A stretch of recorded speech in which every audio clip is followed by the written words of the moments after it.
Hi everyone, welcome back to my YouTube channel versatile kitchen. मैं हूं आपकी दोस्त सोनिका। आप सबको मेरी तरफ से गणेश चतुर्थी की हार्दिक शुभकामनाएं। आज मैं आपके सामने कश्मीरी फेस्टिवल पन के लिए रोट बनाऊंगी। ये त्योहार गणेश जी के जन्मदिन के उपलक्ष्य में मनाया जाता है। इस दिन कश्मीरी लोग गणेश जी के लिए रोट बनाते हैं और साथ ही साथ में लड्डू बनाते हैं। लेकिन महाराष्ट्र में गणेश चतुर्थी के अवसर पर मोदक बनाए जाते हैं। तो आज मैं आपके सामने रोट, लड्डू और मोदक तीनों बनाऊंगी। तो बिना देर किए चले रोट, लड्डू और मोदक बनाते हैं।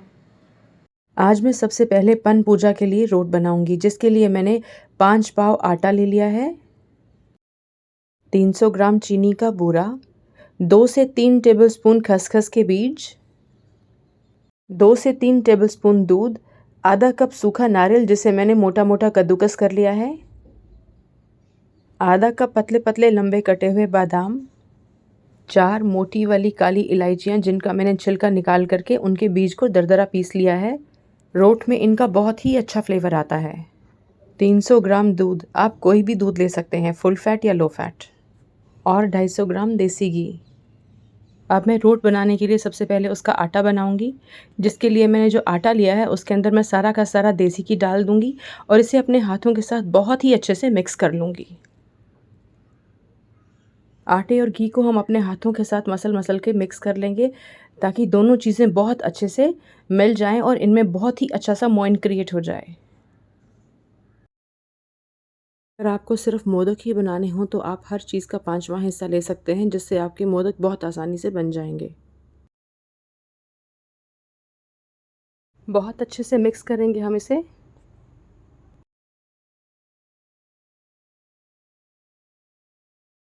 आटे और घी को बहुत अच्छे से मिक्स करने के बाद हम थोड़ा सा आटा हाथ में ले लेंगे और अपनी मुट्ठी को बंद कर लेंगे। जैसे ही मुट्ठी खोलने पर हमारा आटा इकट्ठा हो जाएगा, इसका मतलब हमारा मोइन तैयार हो चुका है।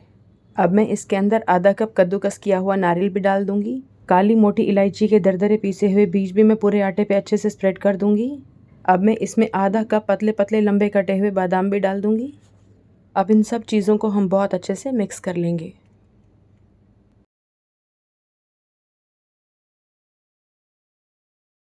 अब मैं इसके अंदर थोड़ा थोड़ा करके दूध डाल दूंगी। दूध हमें सारा इकट्ठा नहीं डालना है।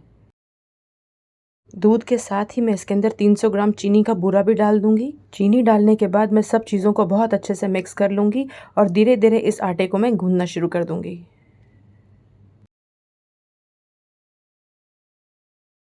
आटा काफ़ी ज़्यादा है, इसलिए एक साथ बहुत सारा आटा हमारे से गूंदा नहीं जाएगा। तो मैं थोड़ा थोड़ा आटा लेकर उसे गूंदती रहूँगी और गूंदने के बाद उसे साइड पे रख दूँगी। फिर थोड़ा सा आटा लेके गूंदूँगी और अच्छे से गूंदने के बाद उसे फिर से साइड पे रख लूँगी। ऐसे ही गूंदने के बाद जब सारा का सारा आटा यूज़ हो जाएगा तो साइड पे रखे हुए सारे के सारे आटे के गोले मैं इकट्ठे कर लूँगी और इकट्ठा करने के बाद उनको अच्छे से गूंद लूँगी। अब सारे के सारे आटे को इकट्ठा करके 2-3 बार अपने हाथों से रोल कर लेंगे और अपने हाथ की मुट्ठी बनाकर मुट्ठी से आटे को बहुत अच्छे से गूंद लेंगे, जैसा कि आप वीडियो में देख पा रहे हैं। गूंदने के बाद फिर से आटे को पलट देंगे, फिर दोबारा अपनी मुट्ठी से आटे को गूंदेंगे, फिर पलट देंगे। ऐसे ही हम 2 से 3 मिनट के लिए आटे को गूंदेंगे। आटा बहुत बढ़िया से गूंद चुका है। अब मैं इसे 2 से 3 बार रोल करके बोल में ट्रांसफ़र कर दूंगी। ये आटा थोड़ा सा टाइट ही होता है, सॉफ्ट तो बिल्कुल नहीं होता। अब मैंने गैस पर एक पैन रख लिया है। इसके अंदर मैं 400 ग्राम देसी घी डाल दूंगी। आप चाहें तो आप इसमें ऑयल या फिर वनस्पति घी भी यूज़ कर सकते हैं। गैस का फ्लेम फुल करके मैं घी को बहुत अच्छे से गर्म होने दूंगी और जब तक घी गर्म हो रहा है तब तक मैं थोड़ा सा आटा हाथ में लेकर के उसकी लोई बना लूँगी। रोट बनाने के लिए हम लोई थोड़ी सी मोटी ही रखते हैं। जितना आटा लेकर के आपने पहली लोई बनाई है उतना ही आटा लेकर के आपको बाकी की लोइयाँ भी बनानी पड़ेंगी, ताकि सभी रोट एक जैसे साइज़ के बन सकें। अब मैं लोई को दोनों हथेलियों के बीच में रख करके हल्का सा घुमाते हुए थोड़ा सा दबाव डालूंगी और इसे फ्लैट कर लूँगी। थोड़ा सा फ्लैट करने के बाद इसे मैं नीचे रख दूँगी और बेलन से बेल लूँगी। हमें इसे बहुत ज़्यादा पतला नहीं बेलना है क्योंकि रोट तो थोड़े मोटे ही होते हैं। आप देख सकते हैं कि मैंने रोट कितना मोटा रखा है।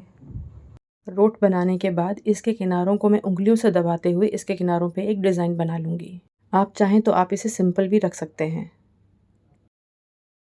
अब मैं एक फ़ोर्क ले लूँगी और फ़ोर्क के साथ मैं रोट के ऊपर हल्के हल्के से छेद बना दूँगी। छेद हमें बहुत गहरे नहीं बनाने हैं। ऐसा करने से रोट फ्राई करते समय बिल्कुल भी नहीं फूलेगा और एकदम क्रिस्प बनेगा। अब मैं एक कटोरी ले लूँगी और इसे रोट के ऊपर हल्का हल्का सा दबाते हुए मैं एक डिज़ाइन बना लूँगी।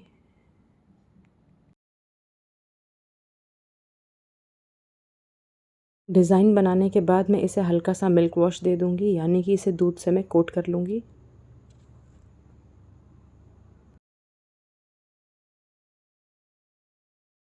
इसके बाद मैं इसके ऊपर खसखस के बीज स्प्रिंकल कर दूँगी। खसखस के बीज आप एक मोटी चुटकी भर स्प्रिंकल करें, क्योंकि खसखस रोट के ऊपर बहुत ही टेस्टी लगती है।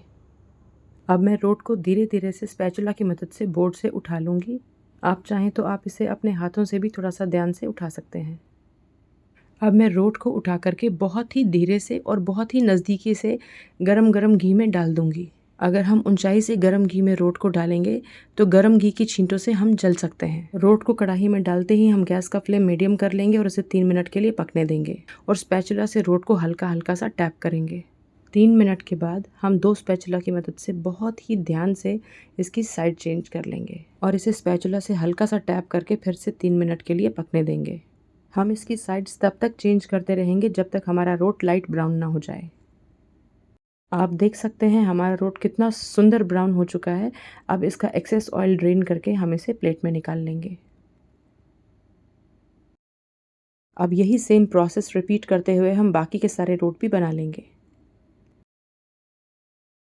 गरम घी में रोट की साइड बदलते समय और इसे घी से बाहर निकालते समय थोड़ा सा ध्यान दें, क्योंकि रोट मोटा और क्रिस्पी होता है और इसके टूटने का भी खतरा रहता है। हमारे सारे रोट बन करके तैयार हो चुके हैं। अब मैं गणपति बप्पा के लिए लड्डू बनाऊंगी।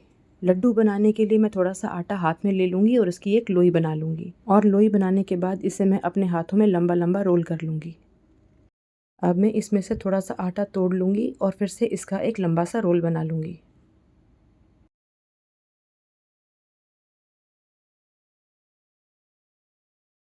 इसे लंबा सा रोल करने के बाद जिस तरह से वीडियो में दिखाया गया है, इसे उसी आकार में बना लें। और ये रहा हमारा गणेशा का लड्डू एकदम तैयार। अब मैं फिर से थोड़ा सा आटा तोड़ लूँगी और दोबारा से इसे लंबा लंबा रोल कर लूँगी। जैसे ही हम आटे को लंबे आकार में रोल कर लेंगे, उसके बाद पहले ही की तरह हम एक और लड्डू बना लेंगे। इसी तरह हम बाकी के सारे लड्डू भी बना लेंगे। और ये रहे हमारे सारे लड्डू बन करके एकदम तैयार। अब मैं एक एक लड्डू को हाथ में ले लूँगी और उसे बहुत अच्छे से मिल्क वॉश दे दूँगी, यानी कि दूध से कोट कर लूँगी। दूध से कोट करने के बाद मैं इसके ऊपर खसखस के बीज स्प्रिंकल कर दूँगी। आप देख सकते हैं मैंने किस तरह से इसके ऊपर खसखस के बीज स्प्रिंकल किए हैं। अब मैं इसे गरम गरम घी में डाल दूँगी। आप चाहें तो इन्हें एक एक करके भी घी में डाल सकते हैं, या फिर एक ही बार सारे के सारे प्लेट में बना कर रख लें और फिर एक ही साथ सबको घी में डाल करके फ्राई कर लें। अब इसी तरह से हम बाकी के सारे लड्डुओं को भी मिल्क वॉश दे देंगे। मिल्क वॉश देने के बाद इनके ऊपर हम खसखस स्प्रिंकल कर लेंगे और फिर सबको मीडियम आंच पर घी में फ्राई कर लेंगे जब तक सभी के सभी लाइट ब्राउन ना हो जाएं। हमारे सारे लड्डू बन करके तैयार हो चुके हैं। लड्डुओं को गर्म घी में डालने के बाद हर 2 मिनट में हम इनकी साइड बदलेंगे, ताकि ये एक साइड से बहुत ज़्यादा डार्क और एक साइड से बहुत ज़्यादा लाइट ना हो जाएं। लड्डू दोनों तरफ से एक जैसे ही ब्राउन होने चाहिए। लड्डू बहुत बढ़िया से ब्राउन हो चुके हैं। अब मैं इनका एक्सेस ऑयल स्ट्रेन करके इन्हें प्लेटर में निकाल लूँगी।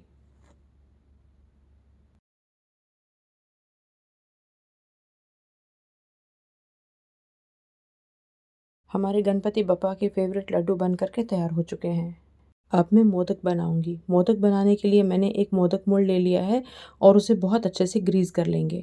जिस साइज़ का आपको मोदक चाहिए आप उसी साइज़ के अकॉर्डिंग मोदक मोल्ड ले लें। अब वही सेम आटा जिसके मैंने रोट और लड्डू बनाए हैं, वही आटा लेकर के हम मोदक मोल्ड को भर लेंगे और अच्छे से बंद कर लेंगे। अगर आप वीडियो को ध्यान से देखेंगे तो बहुत ही आसानी से मोदक बना पाएंगे। मोल्ड में बहुत अच्छे से आटा भरने के बाद हम बहुत धीरे से मोल्ड को खोल लेंगे और ये रहा हमारा कितना बढ़िया मोदक बन करके तैयार। मोदक के साइड पे जो हल्का हल्का सा एक्स्ट्रा आटा निकला है उसे हम हल्के हल्के हाथों से दबा देंगे। अब मैं इसे प्लेट में रख लूँगी। अब मैं आपको एक और मोदक बना करके दिखा दूँगी। पहले ही की तरह इसमें आटा भर लेंगे और इसे अच्छे से उंगलियों से अंदर कर लेंगे।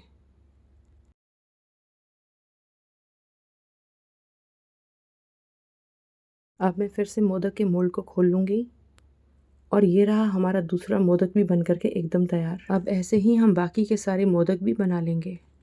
सारे मोदक बन चुके हैं। अब मैं पहले ही की तरह एक एक मोदक ले लूँगी और हर मोदक के नीचे एक टूथपिक इंसर्ट कर दूँगी बहुत अच्छे से, और इस टूथपिक से पकड़कर मैं इसे दूध के अंदर डिप कर लूँगी। एक्स्ट्रा दूध को मैं हटा लूँगी। अब मोदक को मैं टूथपिक से पकड़ करके इसके ऊपर मैं खसखस स्प्रिंकल कर दूँगी। अब मैं एक फोक की मदद से इसे धीरे से गर्म घी में डाल दूँगी। अब इसी सेम टूथपिक को हम बाकी के मोदक के लिए भी यूज़ कर लेंगे। अब मैं आपको फिर से एक और मोदक दिखा देती हूँ। इस मोदक के अंदर मैंने फिर से वही सेम टूथपिक इंसर्ट कर लिया है और इसे दूध में मैंने डिप कर दिया है। दूध में डिप करने के बाद इसका एक्स्ट्रा दूध मैं हटा लूँगी और इसके ऊपर बहुत अच्छे से खसखस स्प्रिंकल कर दूँगी। और दोबारा से इस मोदक को भी हम फोक की मदद से गरम गरम घी में डाल लेंगे। सारे मोदक घी में डल चुके हैं और बार बार पलटते हुए इन्हें मैंने बहुत अच्छे से घी में फ्राई भी कर लिया है। अब मैं इन्हें एक एक करके निकाल रही हूँ। इसी तरह मैं सभी के सभी मोदक ब्राउन होने के बाद घी से निकाल लूँगी। कितने बढ़िया मोदक बन करके तैयार हो चुके हैं। ये गणपति बप्पा को और आपको बहुत अच्छे लगेंगे। अब मैंने इन्हें सर्व करने के बाद अपने मंदिर में भगवान को भोग लगाने के लिए रख दिया है। गणेश चतुर्थी पूरे भारतवर्ष में बहुत ही हर्षोल्लास के साथ मनाई जाती है। आपको इनमें से जो भी कुछ अच्छा लगे आप वही बना करके गणपति बप्पा को भोग लगाएं। कश्मीरी लोग इस त्योहार को पन पूजा के नाम से मनाते हैं। मैं भी आदि कश्मीरी हूँ, इसीलिए मुझे भी पन पूजा करनी थी, तो मैंने सोचा क्यों ना इसका वीडियो भी बनाया जाए। और महाराष्ट्र में रहने की वजह से मैंने इसके मोदक भी बना लिए। आप मेरे तरीके से रोट, लड्डू या मोदक जो जी चाहे वो बनाएं और गणपति बप्पा को खुश करें। वीडियो पसंद आए तो इसे लाइक करें, चैनल को सब्सक्राइब करें और ज़्यादा से ज़्यादा इसे अपने फैमिली और फ्रेंड्स के साथ शेयर करें। और मुझे कमेंट करके ज़रूर बताएं कि आपको रोट, लड्डू और मोदक कैसे लगे। एक बार फिर से आप सबको गणेश चतुर्थी की हार्दिक शुभकामनाएं। Thank you so much and God bless you all.